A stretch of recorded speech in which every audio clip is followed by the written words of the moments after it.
Hey guys, I'm Chris. This is MMA for you. I'm going to be doing my predictions for UFC Fight Night 78. But before I get into that, I have to plug my website at www.chrismoldon.com.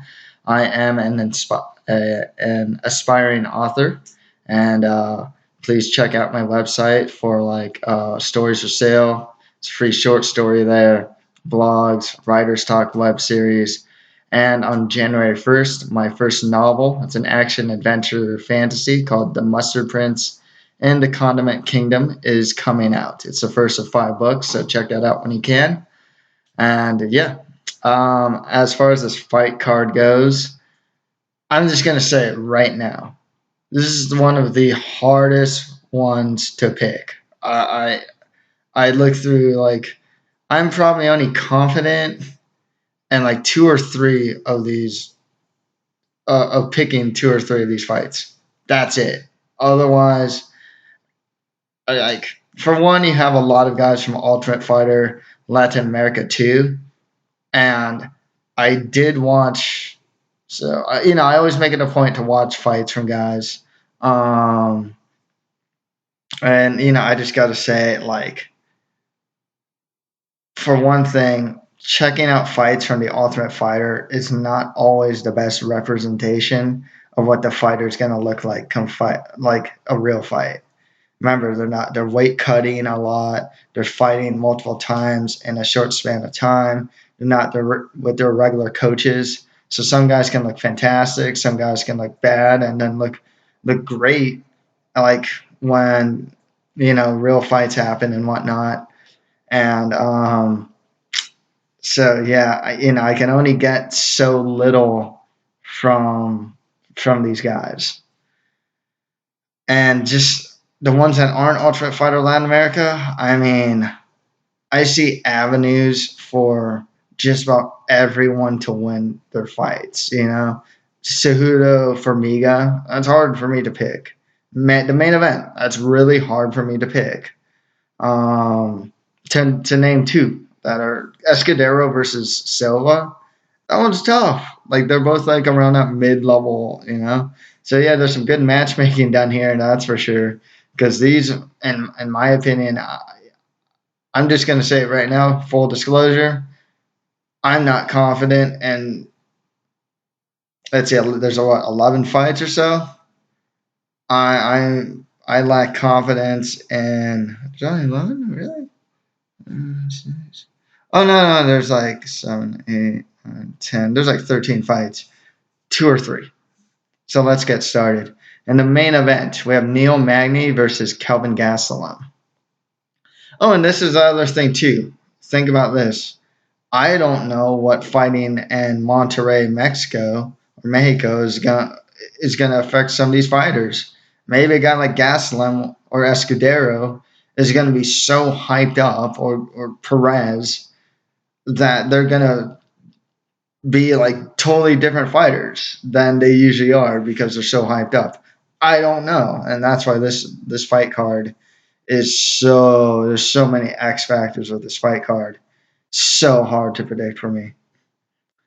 Okay, Neil Magny versus Kelvin Gastelum. Gastelum, 11-1 record, 4 wins by KO or TKO, 4 wins by sub. He's only 23 years old. He's going to be the shorter fighter at 5'9". He is an Ultimate Fighter winner. He has had issues making 170 in the past. At his best, he's a strong wrestler with really good back control. The guy takes the back and gets that choke really well. That's one of his strongest skills. His boxing has greatly been improving. He does have a good jab, and he is a pressure fighter. Neil Magny, 16-4 record, 5 wins by KO or TKO, 3 wins by sub. He also has 3 losses by submission. 28 years old. He's a taller fighter at 6'3". He trains out of Grudge. He is taking this fight at a short notice. He's known to have really good cardio, though. He does train out of Colorado, so he does train in elevation. His boxing's good. He uses straight punches. He's a real high output. His takedown defense has shown to be pretty solid. I think some of the very best guys in general can take him down. And his overall just grappling is improving. Like if he's on top, he can pass to mount and whatnot, and his ground and pound isn't that bad. This one's hard for me to pick. I think the obvious pick here, like I said, I don't look at odds, but if I were to guess, I would assume that Gastelum's probably the favorite for good reason. Because, I mean, I think he is definitely like a blue chip prospect. Here's my problem here. 5'9" versus 6'3" versus a very rangy type of fighter. I mean, if Gastelum's good with a jab, I would say Magny is just going to have the reach advantage. So, like, in the boxing, I can't really favor Gastelum here. I don't know if he's going to get inside of someone like Magny very well. Gastelum might be able to take him down and take his back. So that's actually a very interesting proposition there, if he can do that. So that's something to think about. But for the most part, like, I really like Gastelum. I tend to underestimate the guy. But the fact of the matter is, I can't imagine him getting inside that much, you know. So with that said, I am going to go with Neil Magny to win this one by decision. I just think he can keep Gastelum at range, defend some of the takedowns, and just, pick him apart from the outside to get the decision win. Tough one for me to call. I like Gastelum. I've actually been picking him to win most of his fights up until this point. When he won the Ultimate Fighter, I wasn't so high on him, but I really turned into a fan of the guy. I think he's really good. I would say blue chip prospect status. But, I've been really high on Neil Magny. I've actually picked a lot of his fights correctly for a while. I know what both of these guys have. It just, once again, I don't see how Gastelum gets on the inside that easily. Add in the weight issues that Gastelum has. I'm always worried if he's going to make weight or not make weight. And at least with Neil Magny, I know that guy's always in condition 24/7. So Neil Magny by decision. Next fight after that, Ricardo the Bully Lamas fights Diego the Dream Sanchez.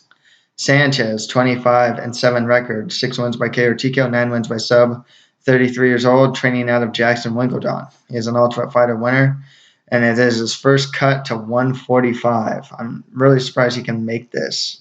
And actually, he last fought in June of 2014. Stand-up is reckless. I mean, the guy is pretty much just does sloppy, brawling haymakers and gets hit a lot of times. He's resilient, though. He's always pushing forward. His wrestling isn't that bad. His top control is actually really good. Stand-up defense is terrible. He misses a lot of his punches. He punches air. But you know what? He has that style of fighting that judges seem to like if it goes to decision. He's known to go win decisions that he probably shouldn't have won. One of the most egregious ones being the Ross Pearson fight. Ricardo Lamas, 15-4 record, 4 wins by KO TKO, 4 wins by sub. Has 3 losses by KO TKO, 33 years old, training out of MMA Masters. I always say this about Lamas, and I think his best trait isn't any one aspect of MMA.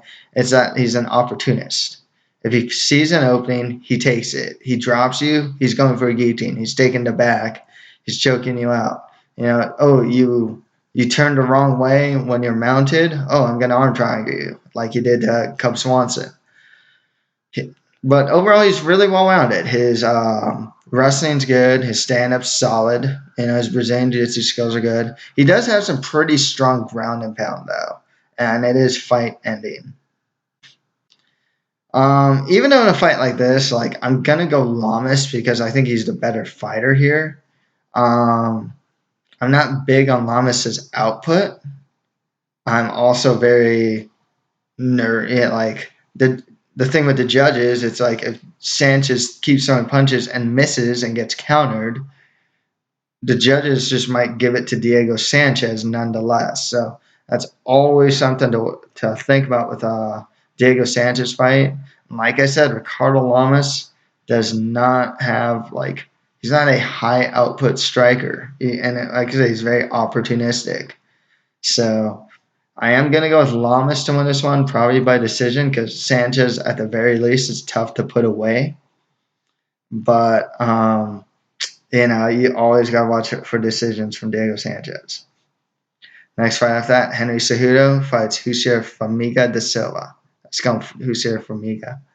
Formiga, 18-3 record, 8 wins by sub, 10 wins by decision. He also has 2 losses by KO or TKO. 30 years old on a 3-fight win streak, trains out of Quimera Nova União. He is a legit Brazilian Jiu-Jitsu black belt. A legit Brazilian Jiu-Jitsu black belt. And in MMA, he has a particularly strong back take game. It's probably his biggest strength. Once he takes the back, he has really good back control, and he can get that rear naked choke. His stand-up, though, has shown some great improvements as of late.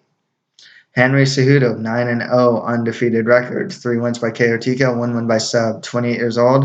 He does have Olympic-level wrestling. His ground and pound is solid. His boxing is good. And he's very strong in the clinch. Now, this one's really hard for me to call. One, look at the experience level of Formiga. 18-3 versus 9-0. Cejudo is seen as a blue chip prospect, and for good reason. He does have that Olympic level wrestling to fall back on. Striking wise, I can't really say if Cejudo has the advantage. I think he might have the advantage in volume at the very least. Might have the advantage in volume and maybe even cardio as well. Once again, they're in Mexico. It's Monterrey. I don't really know what the elevation's like there. I know Mexico City was terrible for these guys. But I don't know what it's going to be like in Monterrey. Formiga, like I said, his striking has been greatly improving. I got to wonder if Formiga can take down Cejudo. I wonder if he can take his back. That's going to be really interesting. Cejudo also can just clinch against the cage for long periods of time and eat the clock. I think he could get the takedown. I don't know if he's going to be able to hold him down, and he's got to watch out for the scrambles. As for me, we can scramble, take the back very well. This fight could very well be like Zach Makovsky versus Formiga, or Formiga managed to take the back all the time. And do well in the stand-up. Or it could be Cejudo beating this top 10, pretty much a veteran at this point, top 10 fighter in Jussier Formiga. Maybe outboxing him, being able to use his clinch or his wrestling if he's in any trouble spots. So, man, this is a tough one. One of the biggest problems with Cejudo also, I got to say this too, he hasn't shown to be much of a potent finisher as of late. He also hasn't really shown to be that heavy-handed too. I don't know if he's dropped any of his opponents or even wobbled them in the UFC so far. I know in the regional scene he was getting finishes. If you actually look at his record now, he's not getting any. It's all decisions. The Mexico factor is another thing. Cejudo might be pretty amped up to be fighting there again. I'm gonna go Cejudo by decision. Not super confident in this pick at all. So Formiga's striking has been greatly improving. Like I said, he's very opportunistic with those back takes. He can get him standing also. He can get standing back takes. Or in scrambles, he can get those back takes as well. We'll see what Cejudo can do. I mean, he can get pretty far. Cejudo can get pretty far just with his wrestling alone. So that's why I'm going to go with Henry Cejudo by decision. We'll see how much improvement he's done and how his skill set matches up against a guy with a lot more experience in Formiga. Next fight after that, it's for the Ultimate Fighter Latin America 2 welterweight final as Erick Montano fights Enrique Wasabi Marin. Is it Marin? I think it's Marin. Marin, 8-2 record, 5 wins by sub, 3 wins by decision. He has 2 losses by submission on a 6-fight win streak. He's from Spain, actually. From what I saw on the show, I actually liked his boxing, and his Brazilian Jiu-Jitsu skills were actually pretty solid. Erick Montano, he won his first fight by the guy injured his arm. Second time, I think he got a choke or something like that. Montano, 6-3 record, 2 wins by KO TKO, 4 wins by sub. That's his 3 losses by submission on a 2-fight win streak. He is a finisher. He's never been to decision. On the show, his stuff was pretty brief. I didn't get to watch any footage of any real fights, so I can't really say much about him. Strike. A lot of these guys, they didn't have too many holes in their game. They just seem like pretty decent striker, good grappling. That's so it's really hard to decipher how good these guys are. There isn't any oh, this guy's a great uppercut. This guy has a great guard passing game. No, it was kind of a lot of the same in the sense. They're tough. They can all strike relatively well. Grappling wasn't too horrendous at times. And that's what I saw in Montano. With that said, I'll go with Enrique Marin to win this one. I liked what I saw from him. I'll go Marin by submission. Like I said, this is so hard to pick, man. Next fight, that Enrique Barzola fights Horacio Gutierrez, and this is the Ultimate Fighter Latin America 2 lightweight final. I remember I saw Horacio Gutierrez, 2-1 record, 1 win by TKO, 1 win by sub. He's never actually been past the second round. In the last Ultimate Fighter Latin America, it was a case of if there's a Mexican fighter versus a guy from any of the other Latin America countries, you usually go with the Mexican fighter by default because their games seem a little more advanced than everyone else. But in this case, I can't really say if that's true or not. Same thing with him. I remember watching his first fight in Ultimate Fighter. I didn't think he won it. I remember it was mainly standing. I wasn't really impressed with what I saw from the guy. His stand-up defense didn't look very good, first of all. He just seemed all right to me. Enrique Barzola, 10-2 record with 1 draw, 4 wins by KO TKO, 4 wins by sub, 26 years old. He's from Peru. Stand-up was solid. I liked his kicking game. His overall grappling game wasn't bad. He had a good offensive takedown ability. His ground and pound's really good. Actually, he had I believe he was in the last fight against Cesar Arzamendia. Yeah. And he hit him with this wicked body shot on the ground to win the fight. He's kind of small for the weight class, but he's like a little pit bull. He just comes after you. I'm gonna pick Barzola to win this one. I'll go by KO or TKO here.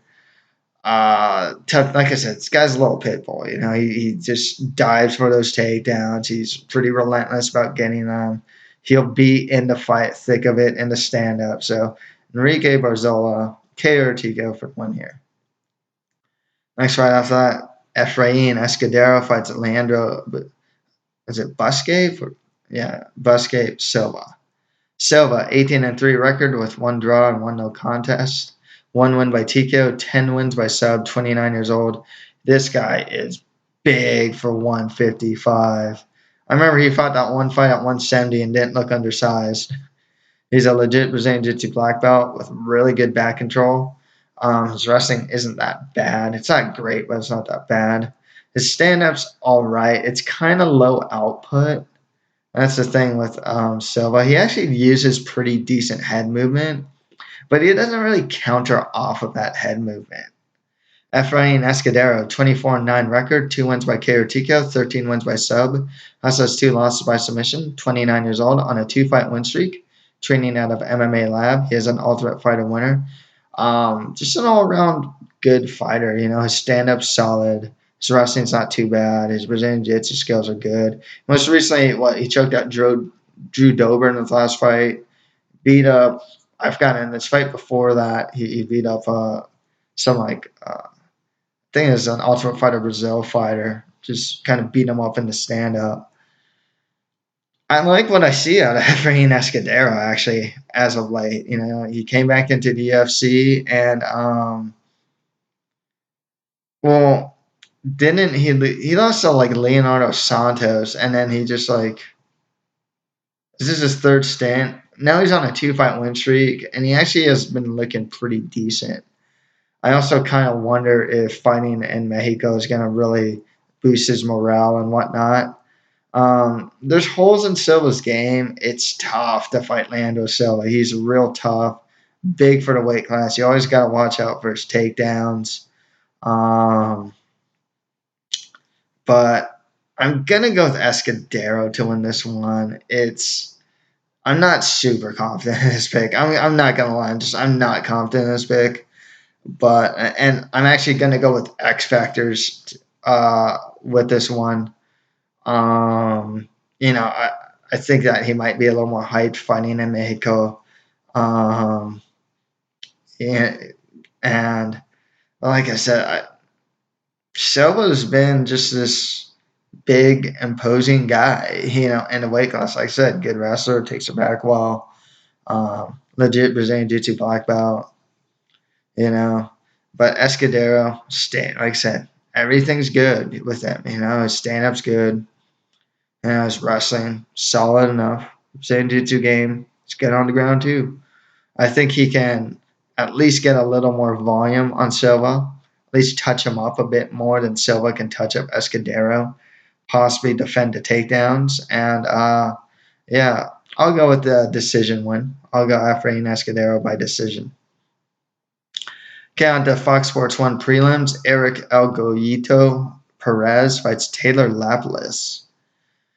Perez, 14-6 record, 4 wins by KO TKO, 7 wins by sub. Has his 2 losses by submission, 25 years old, training out of Jackson Winklejohn. He last fought in June of 2014. If I'm not mistaken, he had a really bad staph infection, if I'm not mistaken.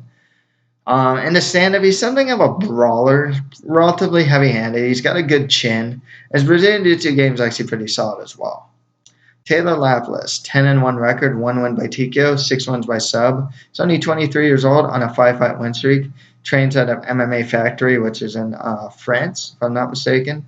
Also, they have some good fighters out of there, actually, and whose names escape me in the moment. This moment. He is taking this fight on short notice, so that's actually one thing that concerns me with this fight. Because it's supposed to be Damian Stasiak that's supposed to fight Perez. I've really liked what I saw at Lapilus here. I think he's actually a pretty good prospect. His stand-up's solid. He throws straight punches. His takedown defense, you watch his fight against Ulka Sasaki, greatly improved takedown defense. His overall grappling game's solid. Actually, most of his wins are by sub. But his stand-up game has been really sharp as of late. This one's tough for me to call because, one, Perez is, has a layoff. I don't know what he's going to look like. Lapilus is taking the fight on short notice.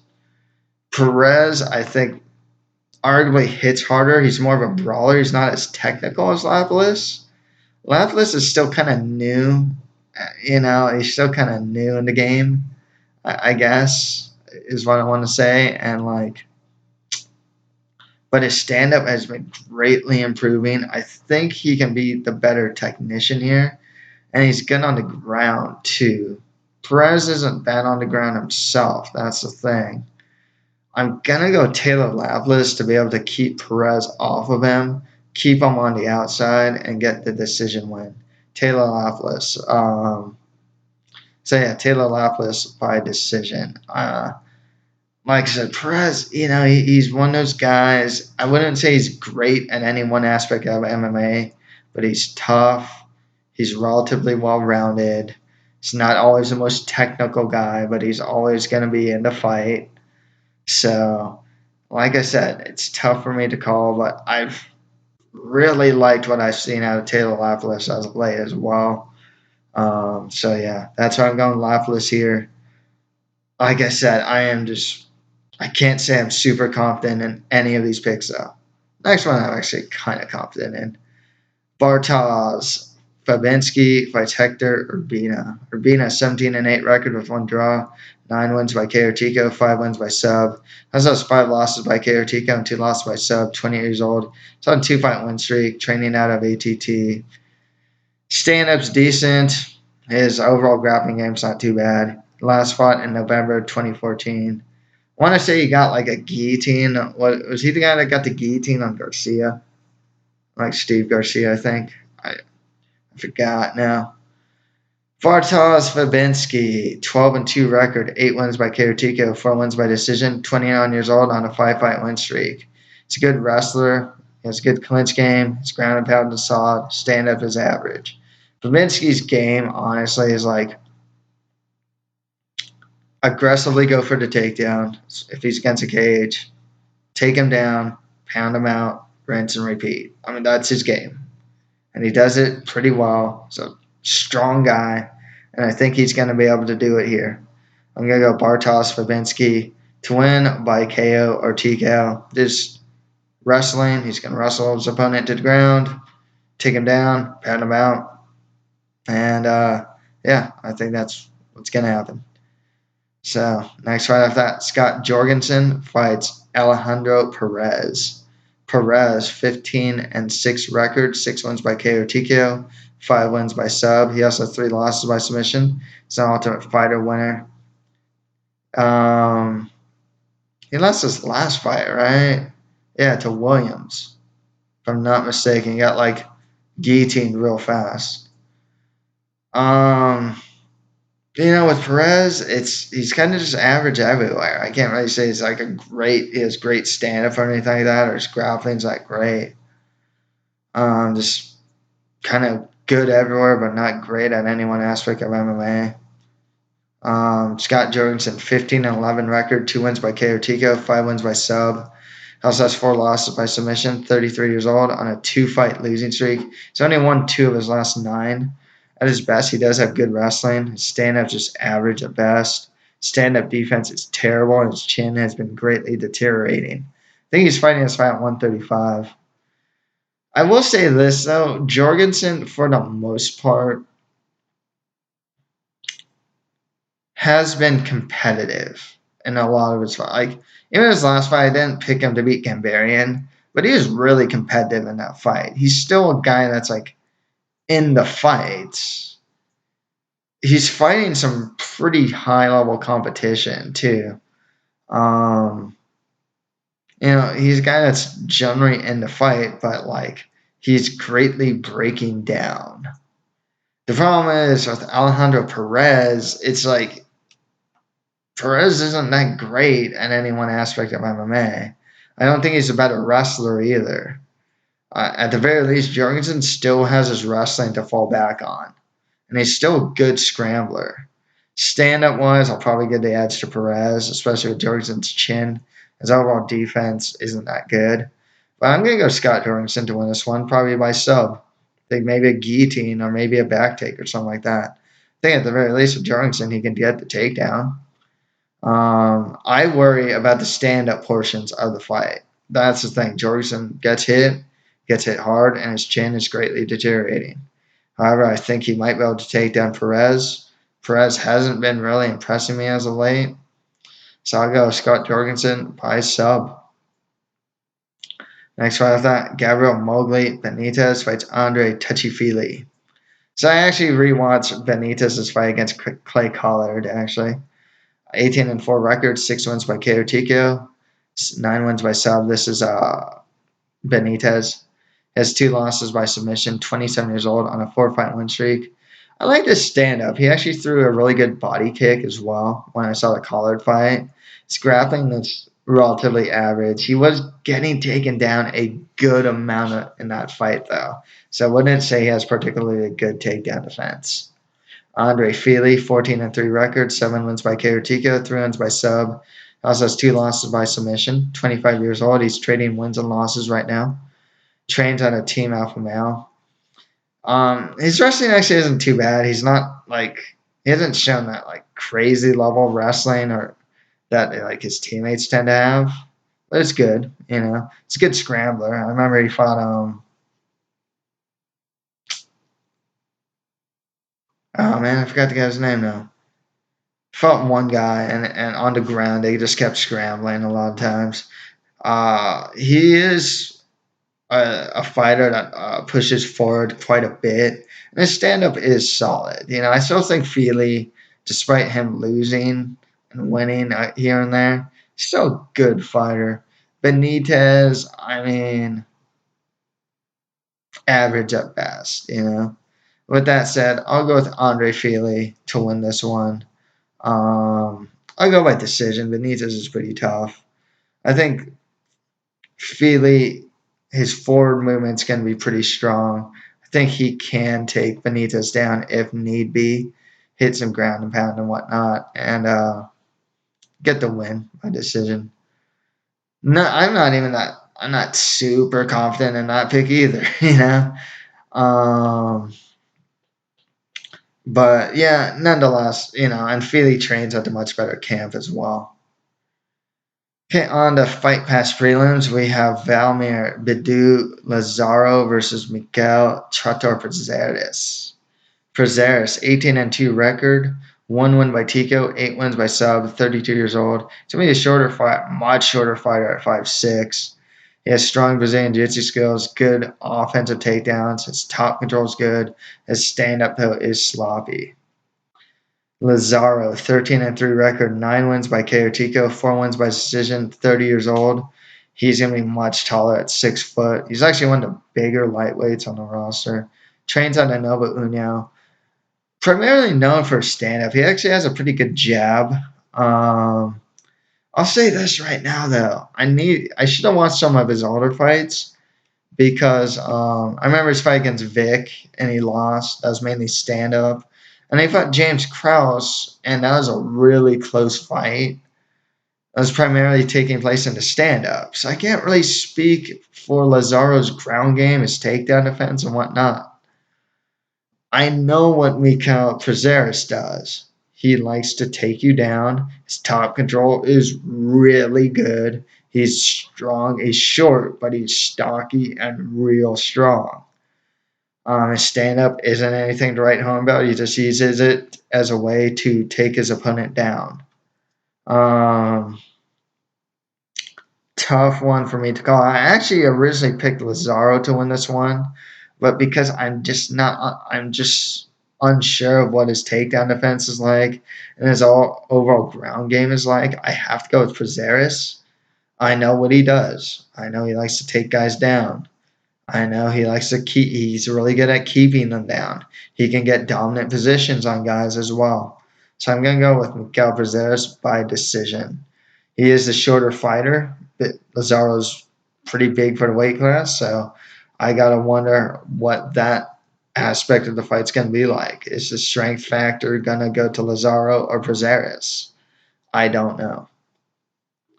For now, I'll just go with Prazeres to be able to utilize offensive takedowns, stay in top control, and get the win. Tough one for me to call. Next 2 fights are Ultimate Fighter Latin America guys. That's their first fights in the UFC. It's going to be really hard to really say how they're going to look. I've only seen fights from them from the Ultimate Fighter. Okay, Caesar, Goku, as Arzamendia. Okay, Arzamendia, 7-1 record, 1 win, and he fights Pollo Altoro Reyes. Okay, so Arzamendia, 7-1 record, 1 win by KO, 4 wins by sub, 24 years old. He's on a 2-fight win streak. It's out of Paraguay, actually. Stand-up, actually, I liked what I saw from him. I liked his stand-up. He had a pretty good kicking game as well. His ground game isn't too bad. Reyes, he had a really fun fight, actually. I forget against who. He had the fight of the season. He has a 3-1 record, 2 wins by KO Tico, 1 win by sub. has one loss by submission. He's a finisher. He's never been to decision.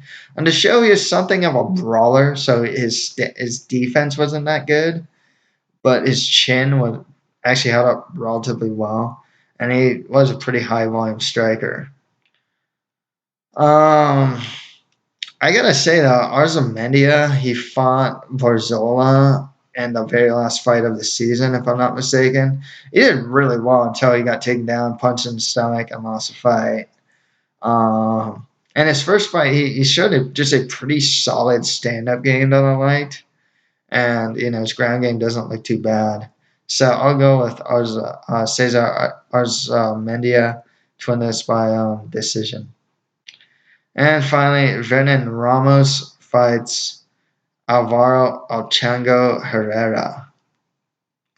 Herrera, 8-3 record, 4 wins by KO TKO, 3 wins by sub. He also has 2 losses by KO TKO, 25 years old. He's a Mexican fighter here. I gotta say, if I'm not mistaken, I think he lost his fight. It was like his first fight or like his one fight in the Ultimate Fighter House, if I'm not mistaken. And I was greatly unimpressed by what I saw from him. I think he was getting hit a lot.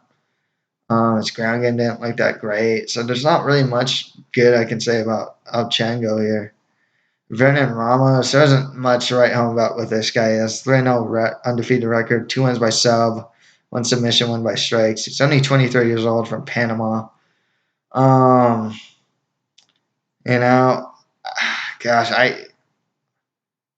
I forgot what he looked like. I think his ground game isn't too bad though.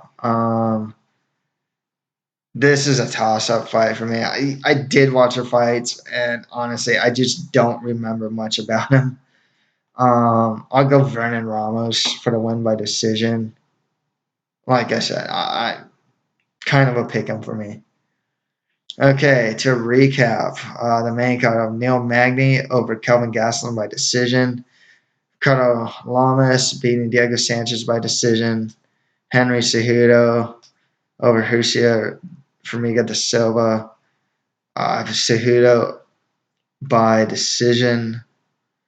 Enrique Marin versus Erick Montano. Marin by KO or TKO, if I'm not mistaken.